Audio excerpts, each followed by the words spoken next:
Harcèlement, douleur et un moment où tout a basculé, c'est la vie de Marilyn que l'on accueille aujourd'hui sur le plateau d'Odyssée.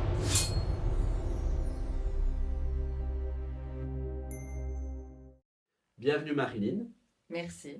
merci à toi d'être là aujourd'hui. Tu es venue nous raconter ta vie, ton histoire et surtout comment tu t'es reconstruit face à ça, à tout ce que tu as vécu jusqu'aujourd'hui. Si je comprends bien, ton histoire elle a commencé du coup à l'école, tout simplement. Raconte-nous un peu à quel moment tu réalises que c'est du harcèlement, que c'est trop en fait. Alors, bon, ça a commencé, moi j'étais très jeune.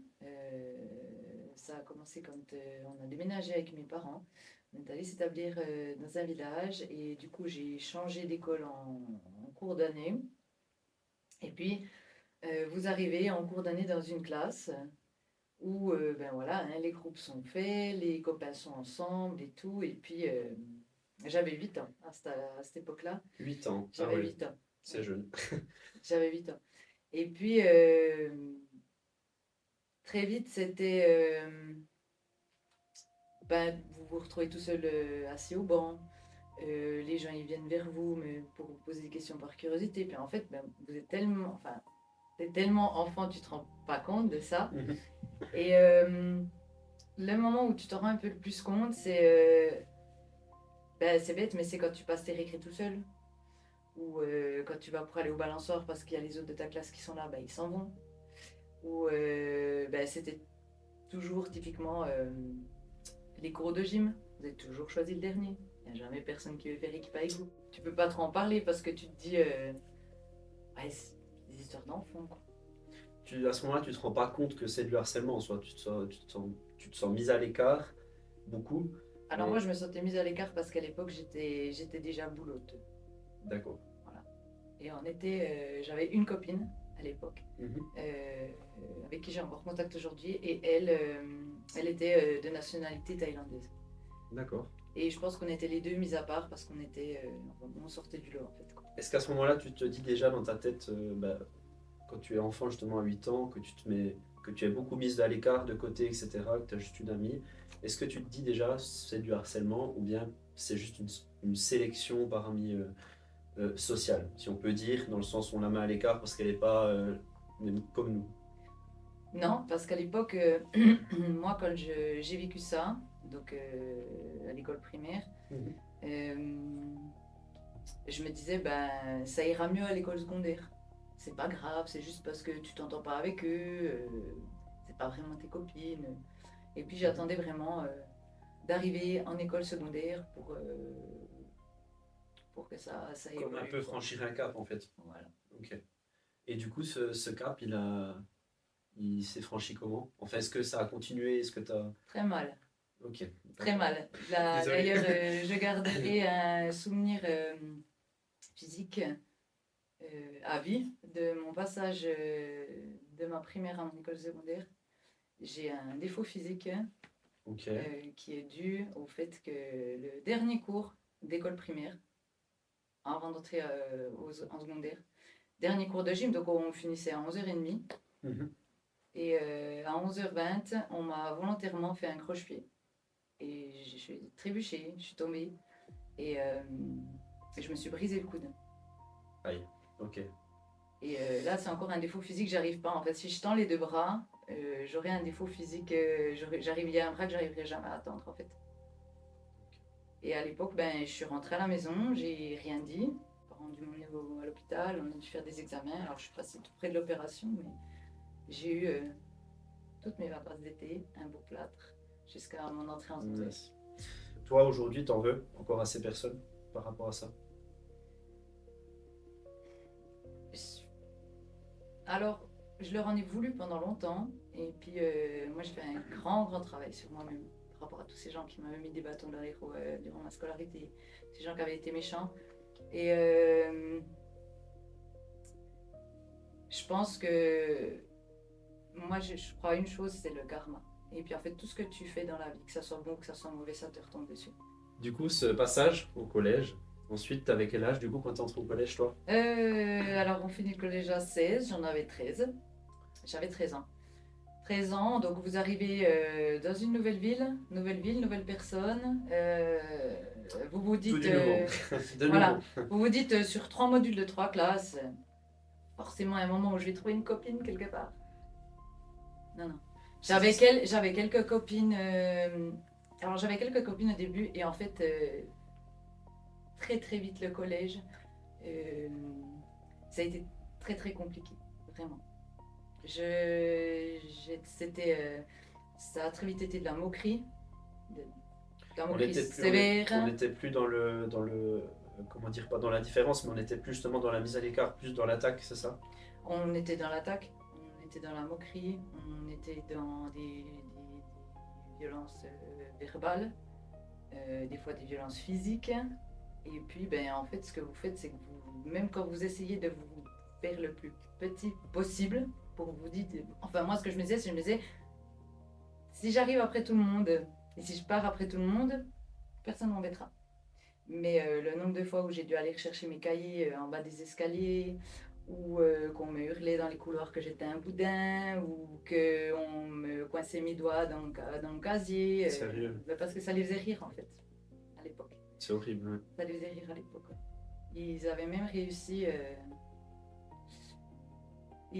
réussi, à ce qu'en fait vous vous dites que vous savez ce que c'est j'avais peut-être quoi 14 ans, ce que c'est que d'avoir honte, vraiment. Mais une honte dès le départ de la deuxième année de secondaire, une personne vient vers moi et elle me dit mais écoute Marilyn, ce garçon là, il t'a vu sur les photos de classe, il s'intéresse à toi.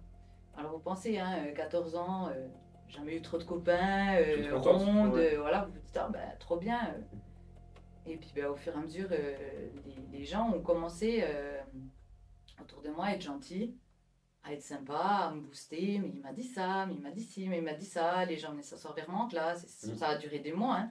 Ça a Ah ouais. duré des mois.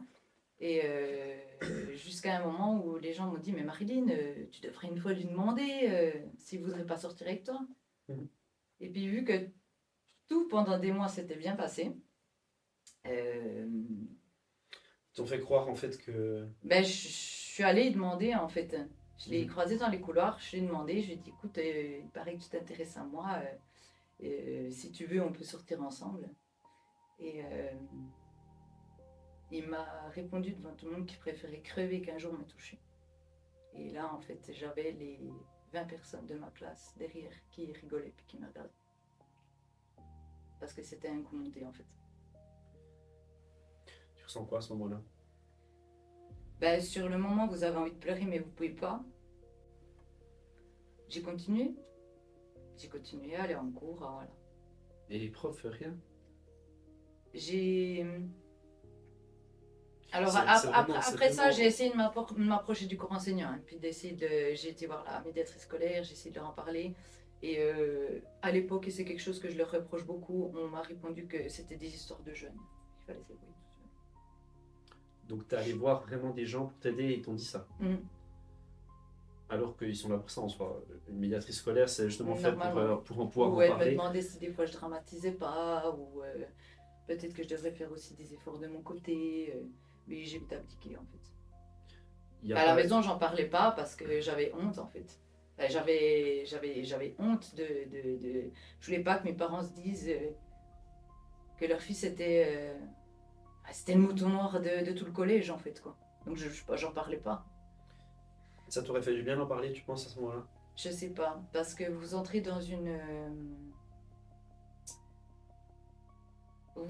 un engrenage où vous n'en parlez pas, vous souffrez en silence, vous accumulez, mais l'accumulation que vous avez, en fait, ça se transforme en colère, mais vraiment en grande colère. Puis c'est de la colère qui est dirigée non seulement vers les personnes qui vous font du mal, mais c'est aussi de la colère qui était dirigée indirectement vers mes parents, en fait. Je leur en voulais de pas voir comment je souffrais, en fait. Tu leur en voulais de ne pas se rendre compte de ce qui t'arrive Voilà.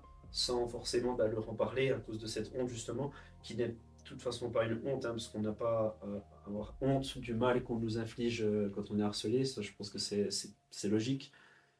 Mais est-ce qu'à un moment ils ont compris qu'il y avait quelque chose qui clochait, ou bien genre ils s'en ont douté ou pas du tout? Alors,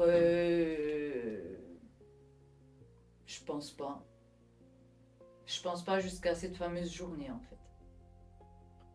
Je pense pas jusqu'à cette fameuse journée. Je pense que on était dans des relations qui étaient extrêmement conflictuelles, en fait. Extrêmement conflictuelles. En fait, ils essayaient de s'approcher de moi pour m'en parler, et moi, j'étais tellement en colère contre eux que je les repoussais. Puis ça a tourné comme ça jusqu'à la fin de la scolarité. Mais voilà, on a tous eu 15 ans. Vous arrivez au collège, vous vous dites, bon ben voilà, c'est l'histoire de ma vie. Et ouais, on est vite classé en catégorie, quoi. Ça, c'est sûr. Vous avez toujours ceux qui sont dans le top 10, et puis vous avez ceux qui sont les plus bactères, quoi. T'as jamais lâché au final? Non. C'est quoi qui te donnait la force de continuer? Ben, j'ai connu une personne, ma dernière année de scolarité, donc la troisième année du collège. Et cette personne, on est encore en contact aujourd'hui. Ok. C'est l'un de mes amis les plus proches. Et puis, il m'a vraiment montré que les gens sincères et de confiance existaient, en fait, quoi. Et puis, c'est pour ça que j'ai croché puis que je suis arrivée jusqu'au bout.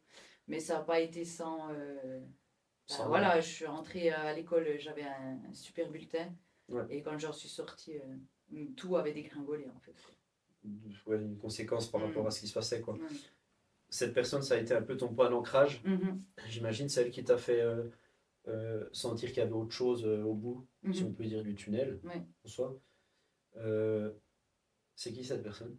Si ça peut indiscret. Cette personne. Je pense pas qu'il voudrait que je mentionne son prénom, mais je pense qu'il va... Il va se reconnaître. Il va se reconnaître, D'accord. ouais. Mais dans le sens, c'est qui? C'était quelqu'un de proche, qui était proche de toi, ou bien c'était un ami, c'était quelqu'un de ta famille? Pas du tout. C'est quelqu'un avec qui je me suis retrouvée. Vous avez toujours les modules de fin d'année où vous devez choisir si vous voulez faire sport ou partir au camp de sport. Enfin voilà, moi le sport à l'époque, c'était pas trop mon truc. Et du coup, Désolé. on avait fait la semaine hors cadre et je me suis retrouvée avec lui. Et puis le premier jour, fallait se mettre par deux pour faire du badminton. Comme d'habitude, en fait, j'étais plantée au bout de la lignée parce que pour moi, c'était évident que j'allais être choisie la dernière, comme d'hab. Et puis, il est venu à moi, puis il m'a dit, ben viens. En premier, j'avais regardé derrière moi. Je m'étais dit, mais il appelle quelqu'un d'autre. Non, c'était moi. Et puis, on avait passé notre semaine ensemble, et puis après, on est resté en contact. Et là encore, je le vois après-demain. Donc, Ok. il y a quand même 20 ans, bientôt 20 ans d'amitié là derrière, quoi. Ok, c'est incroyable, c'est bien. Je pense que c'est inspirant aussi, je pense, pour peut-être les personnes qui nous regardent, qui subissent du harcèlement, de savoir que rien qu'un point d'ancrage, une personne que l'on choisit ou qui nous choisit justement de confiance, ça peut nous aider justement à sortir un peu de cette spirale du harcèlement et de tout ce qui va avec, quoi. Dis-moi si je me trompe. Non, c'est comme la tu viens de le vérité. dire, C'est la vérité. c'est vraiment important d'en parler au moins à une personne justement de confiance qui nous aidera, quoi. Je vous ai envoyé une photo de toi représentant un peu le harcèlement. Vous la voyez. Explique-nous un peu cette photo. Alors, cette photo, c'est l'aboutissement de... Enfin, une fois que j'avais vraiment fait le tour avec tout ce qui était harcèlement et autres, on voit malheureusement trop souvent dans les médias, de plus en plus, des cas de harcèlement scolaire, des suicides de jeunes, beaucoup trop jeunes.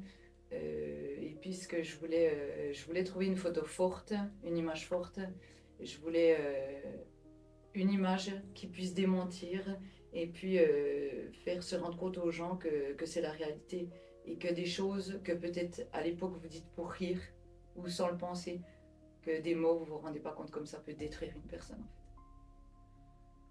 Des choses qu'on entend et puis qu'on est déjà tellement dans un malaise personnel parce que ces choses qu'on entend, on commence à y croire.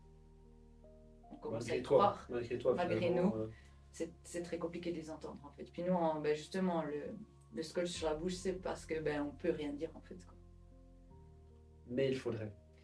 Mais on peut pas. On est tellement déjà dans une spirale où on est mal et où même nous-mêmes, des fois, on a honte de nous, qu'on préfère se renfermer sur soi-même, en fait. Cette photo, elle représente justement un peu, du coup, tout ce que tu as vécu durant ton enfance, durant même ton adolescence, si on peut dire. Aujourd'hui, est-ce que si tu devais refaire une photo de toi enfant, je sais pas si tu vois où je veux en venir, mais est-ce que tu enlèverais ce scotch sur la bouche? Alors, très honnêtement, non. Pendant longtemps, euh, j'ai voulu retracer mon passé puis avoir une autre vie. Mhm. J'ai voulu la faire différemment. Je la voulais plus belle, je la voulais plus si. Et si je suis là aujourd'hui aussi, c'est principalement parce que je suis fière du chemin que j'ai parcouru. Et puis, en fait, je ne changerai rien à mon passé parce que c'est ce qui a construit qui je suis aujourd'hui, en fait. D'accord. Et s'il n'y avait pas eu ça, peut-être que les choses auraient été différentes. Ok. Elle aurait aussi pu être différente en bien. Je veux dire, si maintenant tu revivais ça, tu saurais qu'il faut en parler quand même. Alors, oui, mais après, comme je t'ai dit, j'ai voulu en parler, Oui, mais non, en bien fait, sûr, quand vous voyez qu'en tout à face, fait. vous n'avez pas de Tout à retour, fait, bien sûr. voilà, quoi. Oui. Mais en parler, oui, il y a des structures, il y a des personnes qui sont là pour vous écouter, autres que vos parents. Maintenant, les choses ont changé. Mhm. On va revenir un peu justement sur ton histoire, après cette brève parenthèse sur cette photo justement qui en dit beaucoup, qui montre justement à quel point les mots peuvent blesser plus que les actes quelquefois, même souvent je pense, à répétition. C'est bien ça. C'est ça. Donc tu étais au collège, tu as fini ton collège, ou bien on est encore dedans là ou... Non, non, on a fini. On a fini le collège, d'accord. Donc tu m'as parlé aussi d'addiction dans ton message. Oui. Bah, explique-nous justement comment, à quel moment on sait qu'on est addict à quelque chose. Quand vous ne pouvez plus vous en passer. C'était simple, c'était concret, Non, c'était simple, après le collège, bah, qu'est-ce qui c'était... s'est passé? Je suis partie dans une école supérieure un peu plus loin. Euh, Où, ben, ma foi, quand vous sortez de l'école obligatoire, c'est un petit peu comme tous les jeunes. Soit vous tombez sur la bonne équipe, soit vous tombez sur la mauvaise équipe. Et, À tout hasard, t'es tombé sur la mauvaise et équipe. très clairement, à l'époque, je suis tombée sur la mauvaise équipe. Non, à 16 ans, j'ai commencé à sortir. Enfin, j'avais des heures de rentrée, parce que c'était assez strict à la maison. Ok. Mais j'ai commencé à sortir. Je séchais les cours. J'allais plus aux cours. Et on a commencé. Ben voilà, moi, je suis tombée sur une. Ben, je suis arrivée dans cette école. J'étais donc toujours Mhm. obèse, disons-le, quoi. Je suis arrivée dans cette école. J'ai tout de suite eu des gens à l'inverse là qui sont venus vers moi et qui j'ai commencé à discuter. Et puis, ben voilà, c'était fun de faire la rebelle. Ok. C'était fun de faire la C'était un rebelle, peu... c'était fun de répondre aux profs, c'était fun de si. Tu Donc au passais un peu de l'autre côté début, en fait. T'es passé un peu voilà. de je me tais, je fais rien à je fais Voilà. tout. Je pense qu'indirectement, en fait, il y a toute la colère que j'avais accumulée en moi qui commençait gentiment à ressortir. Mhm. Il n'y a plus rien qui m'intéressait. À la maison, je me levais le matin, je partais à l'école, je rentrais, je mangeais même plus en famille. Je ne vais pas dire que j'étais un fantôme à la maison, mais ils me voyaient très peu, quoi. J'ai commencé à sortir. Bah voilà, hein, vous commencez de boire un verre, deux verres, trois verres. Et puis on Finalement, s'arrête ça pas. se retrouve à ce que ben, non seulement vous allez à l'école, mais après, indirectement de ça, dans le privé, j'avais d'autres amis qui n'étaient pas très fréquentables non plus. Mais à l'époque, vous vous dites c'est eux ou rien. Donc, Parce qu'on a connu justement avant voilà. Pour une fois qu'il y a la quelqu'un qui vous solitude. porte un petit peu Ouais. d'attention et puis qui est sympa avec vous, qui rigole avec vous, vous dites ah ben c'est cool. Puis ma vie était très fun à l'époque, hein. Mais c'est ce que je croyais. Et puis après ça, il y a eu vraiment une période de ma vie où je suis tombée sur des gens qui étaient vraiment très très peu fréquentables. Et là, ça a plus été seulement aller boire un verre de temps en temps. Là, je suis tombée dans les drogues, quoi. Une Ah, au vraie début, addiction. c'était au début, c'était un pétard ou un joint de temps en temps. Parce que ben, vous êtes dans le groupe et on dit bah allez, essaye. Ok, bah, j'essaye, quoi. Sauf qu'au début, bah, c'est une fois de temps en temps le week-end, puis après, c'est une fois de temps en temps la semaine, puis une fois de temps en temps tous les soirs. Ah Et ouais, puis après, ça vu vient vite que quoi. ça vous fait plus rien, ben, une fois que vous vous retrouvez, c'est vite fait, hein. Vous vous retrouvez une fois dans une soirée, et Et puis ça puis. commence et on s'arrête plus en fait. Ben, ce qu'il y a, c'est que. En plus, c'était une période de ma vie où j'étais pas bien. J'étais pas bien parce que je me rendais compte euh, de ce que je vivais, du mal, et que je me faisais, et que les gens me faisaient. J'étais dans une période où j'avais envie de tomber amoureuse aussi. moi aussi, je voulais avoir un copain, je voulais que On veut tous, hein. quelqu'un s'occupe de moi, je voulais, voilà. Et il y a eu un garçon. Il y a eu un garçon. Et Ok. honnêtement, j'aurais tout donné pour lui. Parce que je me disais, c'est lui ou rien. Mais quand je C'était vous une mauvaise dis, fréquentation ouais, parce que quand je vous dis j'aurais tout Ok. donné, c'est qu'un soir on est sortis, il y avait ses copains aussi. Et puis il m'a proposé de la drogue dure. Et puis ben vu que je l'aimais tellement, malgré le fait qu'on ne sortait pas ensemble. T'en as pris du coup. Oui. Et le problème qu'il y a, c'est que c'est le genre de choses où sur le moment, vous êtes le roi du monde, rien qui peut vous arriver. Puis c'est un cercle vicieux en fait. C'est un cercle vicieux parce que le moment où ça redescend, ben, c'est encore pire qu'avant. Donc il vous en refaut. Et puis C'est à quel moment après l'avoir pris, tu t'es dit, purée, il m'en refaut? Est-ce que c'est quelques heures après, quelques jours, quelques semaines? Alors après la première fois, je me suis dit non mais c'est bon, c'était une fois pour essayer. Après le une fois pour essayer se répercute le week-end d'après. Et le week-end d'après. Et après encore un petit coup dans la semaine. Et voilà. Donc petit à petit, donc Petit au à petit, ouais. final, c'est ouais, c'est vraiment. Jusqu'au final Il y a eu une où semaine, puis un jour, puis. bah, les gens autour de moi me disaient mais Marine, tu peux plus t'en passer. Puis je leur disais mais si, mais si, mais si. C'est à quel moment que tu as eu ce déclic où tu te dis vraiment, putain, là je suis accro? Ou quand un soir j'ai voulu en prendre, j'en avais pas. Et t'as fait quoi du coup? T'en as pas pris? Et j'ai remué ciel et terre pour en trouver. Ok. Et là tu t'es dit vraiment, c'est pas normal, quoi. Ouais. Et à partir de ce moment-là, est-ce que tu as continué ou est-ce que tu as décidé de t'en sortir? Qu'est-ce qui s'est passé après? Et ben je suis tombée sur une personne qui était mon ange gardien, qui l'est encore, qui m'a sorti de là. Qui m'a dit moi Marie, on s'était déjà croisés plusieurs fois dans les sorties. Ok, Qui m'a dit moi je te laisse pas là-dedans. Et il m'a aidé à me sortir. ok. Une personne proche de toi ou Oui, un inconnu? très proche. Ok, Enfin, il est devenu très proche par la suite, mais toujours dans l'amical, quoi. ok. T'es accroché à ça justement pour Et ça, c'était sortir. c'était après, parce que entre-temps, une fois que j'avais eu tout ça, ben, comme tu en as parlé au début, il y a eu ce moment où vous en pouvez plus. Hein. C'est-à-dire? Il y a ce moment où vous en pouvez plus, quoi. Où vous vous rendez compte que ce moment où vous vous regardez dans un miroir puis vous vous dites, mais je suis un déchet de la vie, puis il n'y a personne.